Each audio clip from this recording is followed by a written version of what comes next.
The enemy is sending his demons rampage in these end times, spreading the false doctrine that women cannot be in leadership positions within the church.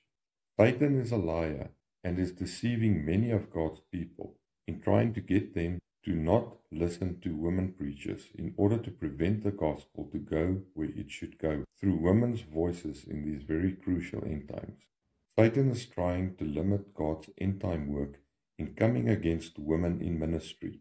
And if you fall for this false teaching, you are playing right into the enemy's hands. Now, there are various ways in which the enemy works through this attack against women.